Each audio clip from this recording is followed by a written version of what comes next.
UP सरकार ने विधानसभा में किया बजट पेश।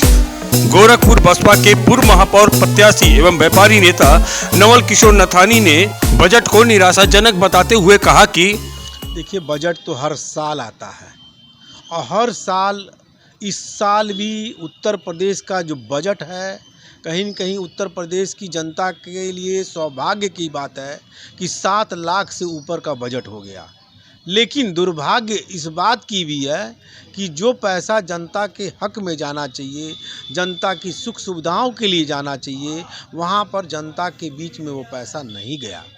आज जो वर्तमान स्थिति चल रही है उत्तर प्रदेश में, जो रोजगार युवाओं को मिलना चाहिए उस दिशा में पैसा जाना चाहिए। जो महिलाओं के किचन की स्थिति है उस दिशा में महिलाओं के किचन को सस्ता करना चाहिए। जो मझौले और छोटे व्यापारी प्रतिस्पर्धा में मारे जा रहे हैं, उनके भविष्य की चिंता सरकार को करनी चाहिए। कर्मचारी जो पेंशन के लिए परेशान हैं, जो रिटायरमेंट ले चुके हैं, उनके पेंशन की दिक्कत हो रही है, ऐसे में उनकी चिंता कौन करेगा? सरकार को करनी चाहिए। आज समाज में 4 तरह के लोग हैं। युवा हैं, उनकी चिंता नहीं कर रही है। व्यापारी हैं, उनकी चिंता नहीं हो रही है। कर्मचारी हैं, उनकी चिंता नहीं हो रही है। तो आखिर में ये हमारा जो पैसा आ रहा है, जो जनता राजस्व के रूप में दे रही है, वो पैसा जा कहाँ रहा है, ये सोचने की बात है। आज युवाओं को पढ़ लिख करके हमारा युवा तैयार है, MBBS करने को तैयार है। पढ़ाई इतनी महंगी वो बैक हो जा रहा है। इंजीनियरिंग करने को तैयार है, पढ़ाई इतनी महंगी कि बैक हो जा रहा है। तो आखिर में हमारा युवा ये पढ़ लिख करके जब तक शिक्षा हमारी सस्ती नहीं होगी तो कैसे पढ़ाई करेगा? ये पैसा का 1% भी अगर सरकार 7 लाख करोड़ रुपए का 1% भी अगर शिक्षा पर खर्च कर दे, युवाओं को पढ़ने लिखने पर खर्च कर दे, तो निश्चित रूप से आज युवा अपने स्वावलंबन की स्थिति में हो जाएगा। कहीं भी ऐसे पैसे को देखने को नहीं मिल रहा है। आज बिजली महंगी है।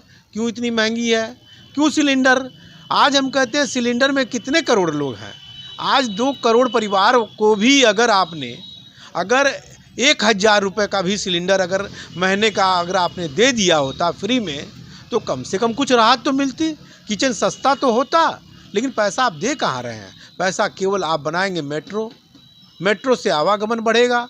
ये मेट्रो पर, कॉरिडोर पर, तमाम जीर्णोद्धार पर ये पैसा जा कहाँ रहा है? ये पैसा केवल व केवल कागज़ में ही बढ़ता चला जा रहा है, कागज़ में ही दिखाई दे रहा है और कागज़ में ही खर्च हो जा रहा है। जनता के हिस्से में कुछ नहीं जा रहा है। सरकार जो कह रही है कि हमारी जो योजनाएं हैं सबके लिए हितकारी है और इस हितकारी में सभी वर्ग लाभान्वित हो रहे हैं। चलिए ना, हर वर्ग को मैं ले रहा हूँ। आप युवा वर्ग को ले लीजिए। चलिए, आज हमारा युवा पढ़ लिख कर के तैयार है। आप बताइए उनके लिए आपने क्या किया? कुछ नहीं किया। उसको समायोजन किया। जो बच्चा हमारा PhD करके तैयार है, क्या वो शिक्षक बन सकता है आज की तारीख में? उसको शिक्षक की नौकरी कौन देगा? आपका फ़र्ज बनता है, जो बच्चा इतनी पढ़ाई कर चुका, PhD कर चुका, उसको आप नौकरी नहीं दे रहे हैं। आपने युवा को दिया नहीं। माताओं बहनों को आपने किचन में सस्ता किया?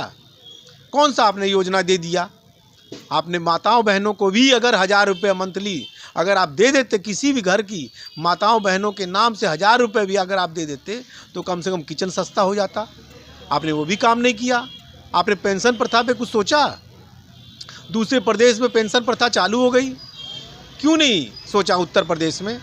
जो 30 साल 35 साल सरकार की सेवा दे रहा है, आज उसके बारे में सोचा कि रिटायरमेंट के बाद वो कहाँ जाएगा? वो भी नाती पोते के साथ कुछ अपने बजट के साथ, पैसे के साथ अपना आगे का जीवन व्यतीत करता ना। आज छोटे और मझौले व्यापारी को आप देख रहे हैं, सरकार की नीतियों से परेशान है। तो आपके नज़र में ये बजट कैसा है? देखिए, बजट हर साल आएगा।